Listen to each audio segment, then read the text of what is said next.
Hello dear friends, तो मैं हूं आरती। संस्कृति पीसीएस यूट्यूब चैनल पे आप सभी का स्वागत है। मैं हाजिर हूं एक नए विषय को लेकर के। एक नाम जो है आपने लगातार खबरों में पढ़ा होगा, यशवंत वर्मा जी का। हाई कोर्ट के जज थे। इन पर महाभियोग की प्रक्रिया को लेकर काफी लंबे समय से चर्चा हो रही थी।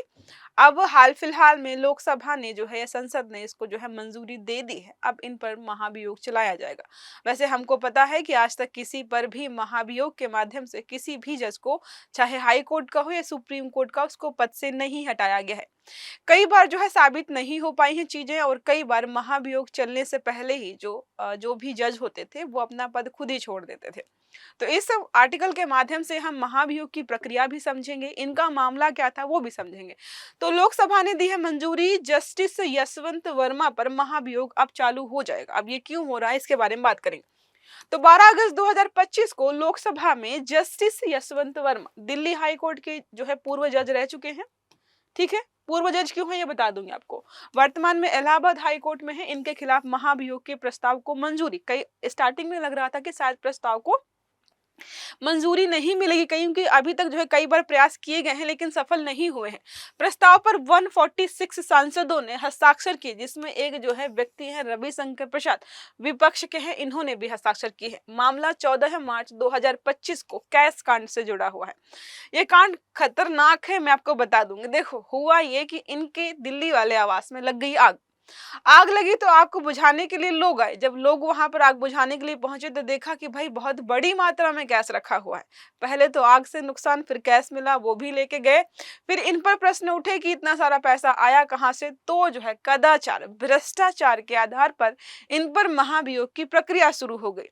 किस्मत कब किसकी खराब हो सकती है किसी को नहीं पता है, इसीलिए अच्छे काम करते रहने चाहिए। देखो क्या है यहाँ पर, 3 जजों की जांच कमेटी ने आरोपों को सही पाया और दोषी भी ठहराया गया। यह घटना न्यायपालिका की जवाबदेही, महाभियोग प्रक्रिया और संवैधानिक प्रावधानों के दृष्टिकोण से महत्वपूर्ण है।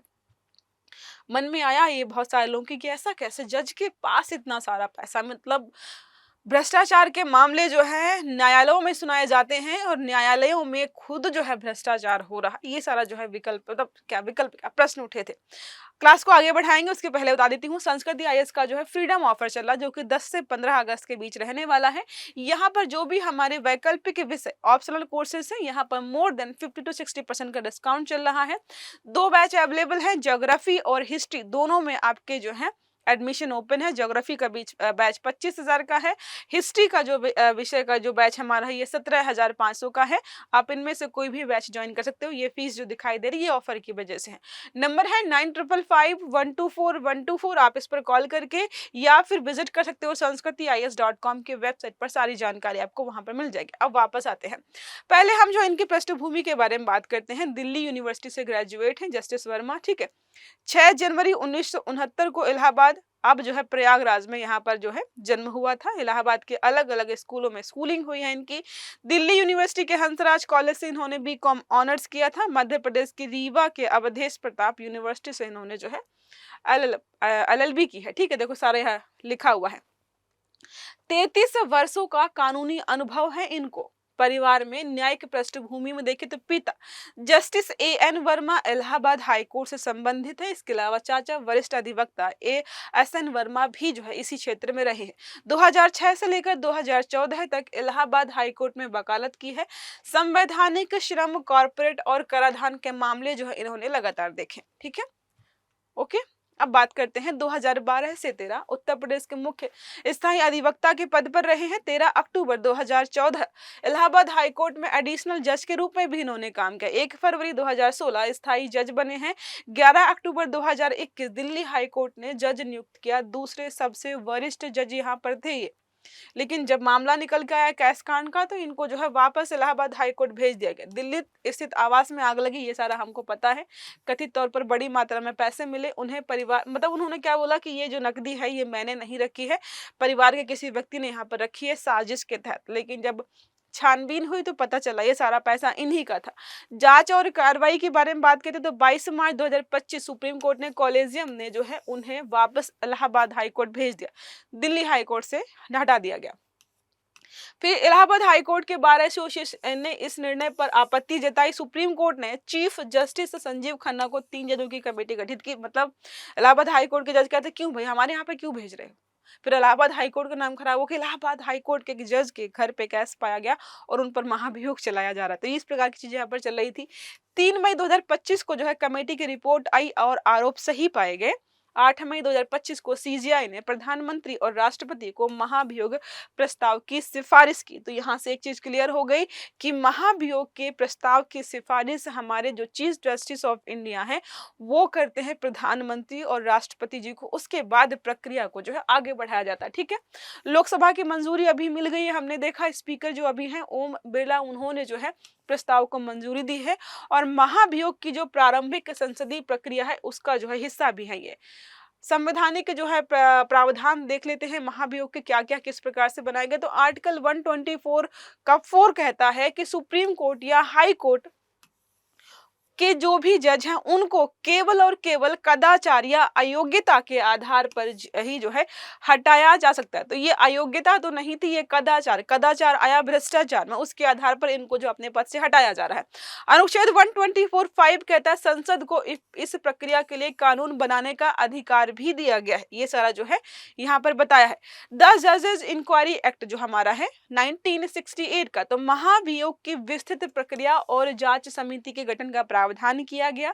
समिति में सुप्रीम कोर्ट के एक जज, हाई कोर्ट के एक मुख्य न्यायाधीश और जो है एक प्रतिष्ठित न्यायविद जो है शामिल होते हैं। जो जांच कमेटी बैठती है, जो चीजों को आगे बढ़ाती है, उसके बारे में यहाँ पर बताया गया। अब बात करते हैं कि प्रक्रिया, जो महाभियोग की प्रक्रिया शुरू कैसे। पहले होता है नोटिस। नोटिस लोकसभा और राज्यसभा दोनों में जाता है और लोकसभा के कम से कम 50 और लोकसभा के जो है कम से कम 100 और राज्यसभा के 50 सांसदों के हस्ताक्षर यहाँ पर होने चाहिए। इनमें से किसी में भी एक जगह अगर नहीं मिले तो प्रस्ताव आगे नहीं बढ़ेगा। मिलने के बाद क्या होता है, चेयरमैन या स्पीकर की स्वीकृति। प्रस्ताव स्वीकार होने पर जांच समिति का गठन किया जाता है। जांच समिति आरोपों की जांच करती है और रिपोर्ट तैयार करती है। रिपोर्ट तैयार करके संसदीय मतदान किया जाता है, जो कि हमने देखा अभी हो चुका है। दोनों सदनों में विशेष बहुमत, कितना 2/3 जो है यहाँ पर बहुमत होना चाहिए। उसके बाद राष्ट्रपति की मंजूरी, दोनों सदनों के पारित प्रस्ताव के बाद जज को जो है पद से हटाने का आदेश यहाँ पर दे दिया था। तो इतनी लंबी प्रक्रिया है जो कि जिसका पालन किया जाता है और इसके बाद ही किसी जज को उसके पद से हटाया। बहुत टफ है, आज तक किसी भी जज को हटाया नहीं जा सका है।